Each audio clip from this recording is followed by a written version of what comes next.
नमस्कार सर्वांना। तर चला यूट्यूब चॅनलवरती संगीता ब्लाऊज डिझायनर या चॅनलवरती तुमचं सर्वांचं स्वागत आहे। तर बघा, आपण इथं फोरटक्स ब्लाऊज शिवतोय आणि मी काही कटिंग करून घेतलं होतं आणि आता सर्व काही आजूबाजूने सर्व स्टिचिंग करून घेते, म्हणजे फॅब्रिक कप अस्तर आणि फॅब्रिक सर्व काही जोडून घेते। आणि बघा, ते जोडून घेतल्यानंतर स्टिचिंग जोडून घेतल्यानंतर सर्व काही आजूबाजूने कपडे हे केले आणि नंतर बघा मी आता टक्स टाकून घेते। 4 टक्स ब्लाऊज आहे ना, मग म्हणून ते आम्ही अंदाजाने टक्स टाकते आणि मला काही अशी सवय आहे अंदाजाने करायची, कारण हे काम 20 वर्षापासून मी करते, त्याच्यामुळे मला एवढा काही प्रॉब्लेम येत नाही माप घ्यायचा। आणि माप घेण्यासाठी मला एवढं काही आता हातावरती आलं त्याच्यामुळे काही जमत नाही, म्हणजे मी डायरेक्टली करते सर्व काही काम।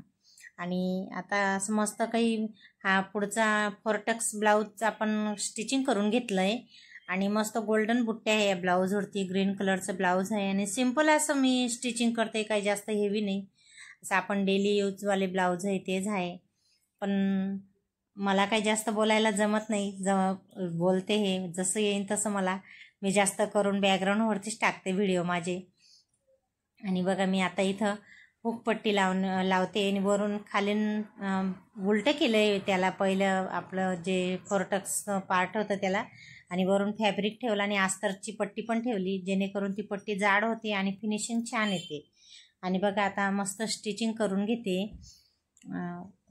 याला पट्टीला। आणि आता बघा मला पायपिंग करायची याला, आणि बघा गोलगडा आहे पुढचा, असं काही मस्त बघा पप आलेला आहे फोरटक्स ब्लाऊजला, मस्त मध्ये फुगा झालेला आहे, म्हणजे आपले जेणेकरून आपलं जे छातीचा भाग राहतो तो व्यवस्थित ब्लाऊजमध्ये आपण आपल्या बॉडीला बसतो आणि छान मस्त असा ब्लाऊजचं फिनिशिंग दिसते। आणि बघा आता मला उरेत पट्टी गोल्डन कलरची घेतली मी, कारण त्याच्यावरती गोल्डन कलरच्या बुट्ट्या होत्या, म्हणून म्हटलं चला त्याला पायपिंग करू आपण गोल्डन कलरची, त्याने जेणेकरून आपलं ब्लाऊज एकदम उठून दिशेने ब्लाऊजला पण लुक छान येईल। तर बघा मी आता काही हे गोल्डन कलरचं जे कपडा राहतो ना, मी 1 मीटर अलगून आणते ते, आणि मग मला असे 8-10 ब्लाऊजांना ते कामात येतं पायपिंग करण्यासाठी। आणि बघू शकता तुम्ही, मी आता खालून काही त्याला पट्टी नाही लावली, मला पायपिंग करायची ती पूर्ण कमरेला आणि पूर्ण पुढे पण आणि मागे पण, तर अशी मी पायपिंग करून घेते आता त्याच्यासाठी। आणि असं सिंपल असं ब्लाऊज आहे, पण छान दिसतं सिंपल ब्लाऊज, अंगावरती उठून दिसतं। डिझाईनपेक्षा सिंपल ब्लाऊजची फॅशन काही कधी जात नाही, म्हणून जास्त करून इथं जेवढे मी एरियात शिवते तिथं जास्त करून सिंपलच ब्लाऊज चालतात आणि येतात डिझाईनवाले पण मध्ये मध्ये कुठेतरी, मग ते आले का मोबाईल पॅटर्न सांगून जातात कोणी कोणी की हे मला मोबाईल पॅटर्नवरती दाखवून जातात आणि व्हॉट्सअप करून देतात, आणि मग मी ते बघून शिवते। मला जर येतच म्हणजे असं काही नाही, पण थोडा टाईम लागतो। पण सिंपल ब्लाऊज असं म्हणजे इझिली झालं आहे मला, की खूपच छान म्हणजे व्यवस्थित होतं आणि कोणाची कंप्लेंट पण जास्त करून येत नाही। कधी कधी कोणाचं म्हणजे त्याला ढिल्लं फिट झालं तेवढंच होतं, आणि ढिल्लं फिट हे साहजिक होतं, कारण कसं आपण कुठे पण हेवी टेलरकडे शिवा आणि कोणत्या बी मोठ्या बुटीकमध्ये शिवायला जा, तिथं थोडंफार आपलं शरीर किंवा आपण काय करता बाया की 6 महिन्या पहिल्याचं माप राहतं, 1 वर्ष पहिल्याचं मापाचं ब्लाऊज राहतं, ते देऊन जाता आणि आपण त्याच मापाने शिवतो। आता ते 6 महिन्या पहिल्याची बॉडी वेगळी नाही, आता 6 महिन्यानंतर आपलं बॉडी थोडीफार कमी जास्त होत राहते, म्हणून त्याच्या अंदाजाने ते ब्लाऊज आपल्याला ढिल्लं फिट होण्याची शक्यता राहते। म्हणून कोणतं बी ब्लाऊज आपण शिवतो ना, तर थोडंफार ढिल्लं फिट होतं तर समजून घ्यायचं की आपल्याला याचं माप थोडंसं गडबडी झालेलं आहे, मग त्या बाईला परत आपण सांगू शकतो की नाही ठीक आहे मी करून देते फिटिंग, असं करून आपण एक शिलाई परत टाकू शकतो। आणि असं काही एकदम सुंदर असं ब्लाऊज आपलं रेडी झालं आहे। आणि मला काही एवढं बोलता येत नाही, पण बोलायचा प्रयत्न करते, जास्त करून मी बॅकग्राऊंडच टाकते, मला तेवढं टाईम पण राहत नाही असं बोलायला, आणि टाईम म्हटलं की मग बोलायचं बी विचार करते की कसं बोलू, मला एवढं जमत नाही बोलायला, कारण हे डेली जे बोलतात त्यांना जास्त सवय राहते, आपण कधी मधी बोलतो तर आपल्याला काही एवढं जमत नाही बोलायला। पण शिवता तर खूप छान येतं, हे मला नक्की गॅरंटी, शिवायचं आणि कटिंग करायचं कारण दिवसाला माझे 2-3 4 मतलब एवढे ब्लाऊज मी शिवते आणि जास्त घाई राहते तर 4 तर पक्के शिवावे लागतं मला. आणि असं चालतं म्हणजे नेहमीच चालतं, पण 2-3 ब्लाऊज मला डेलीचे करावे लागतात आणि त्याच्यामध्ये अजून फॉल पण लावायचे राहतात. तर बघा असं काही आपलं एक साईडचा एक पार्ट पूर्ण रेडी झालेला आहे आणि आता दुसऱ्या साईडचा बी बघा मी टक्स घेते. आणि असं खालचा हा टक्स आहे राहतो 4-4.5 वरती घ्यायचा, हा 2-2.5ला घेतो दुसरा टक्स. असं काही अंदाजाने मध्ये 2 इंच सोडायचे राहतात. आणि दुसऱ्या व्हिडिओवरती मी टाकलेलं आहे त्याचं माप, मी बोलली नाही, बॅकग्राऊंडवरती आहे ते माप, ते तुम्ही बघून करू शकता. आणि बघा इकडे पण 2 इंच मध्ये सोडलेलं आहे आणि मग पुढचं जेवढं येतो तेवढं आपल्याला टक्स घ्यायचा आहे.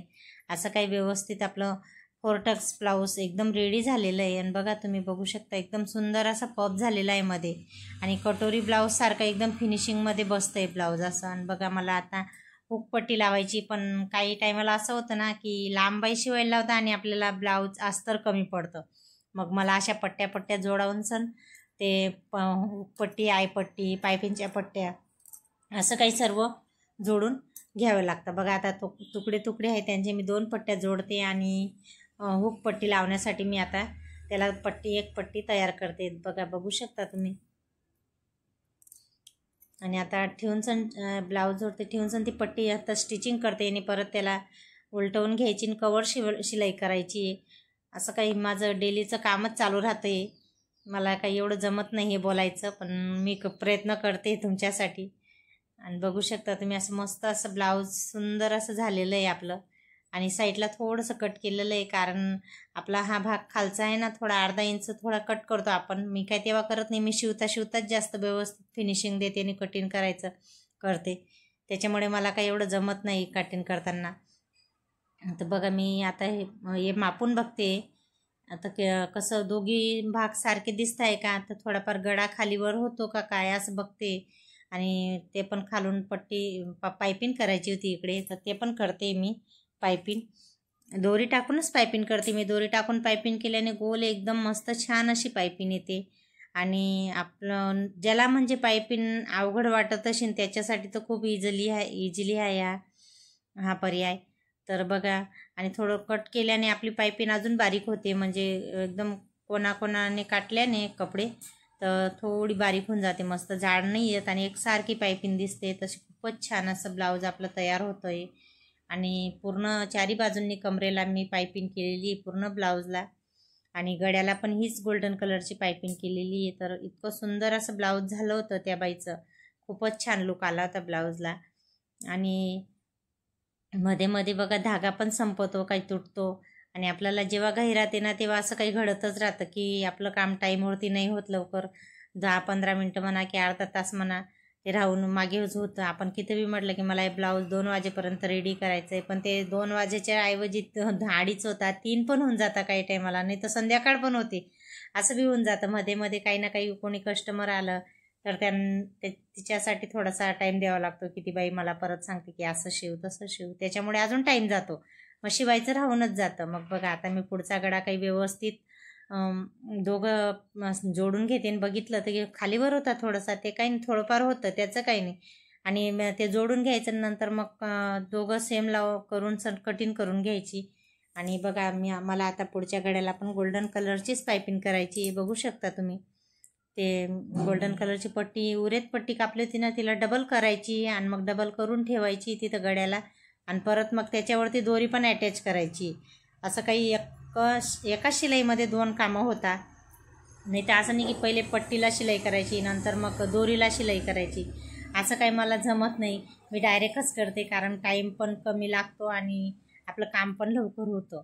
तर बघा, आणि आता थोडं मी साईडने जे कपडा बसलेला राहतो ना जास्त, तो कापून घेते, कारण तो कपडा बाहेर पण निघत नाही आणि पायपिंग पण एकदम बारीक मस्त सुंदर एकसारखी दिसते. आणि ब्लाऊज पण बघायला खूप छान दिसतं आणि गळा पण एकदम मस्त व्यवस्थित आपण घातल्यावर असं मस्त बारीक पायपिंग दिसते ना, तर छान वाटतं घालायला पण. आणि बघा आता कवर शिलाई करून घेते मी, कारण तो कपडा मागे थोडा पट्टी सोडलेली राहते ना, तर ते डबल होते, मग तो कपडा बाहेर निघत नाही. तर डबल शिलाई केल्याने तो कपडा मध्येच राहतो. बघा तुम्ही एकदम सुंदर असा लुक आलेला आहे आपल्या ब्लाऊजला. तर बघा आजचा व्हिडिओ तुम्हाला कसा वाटला ते नक्की सांगा. आणि माझ्याकडनं काही बोलण्यामध्ये चुकलं असेल ते पण तुम्ही समजून घ्या, समजू शकता.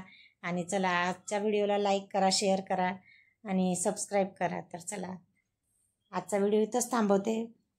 पुढच्या नवीन व्हिडिओमध्ये नवीन भेटू. तर चला बाय.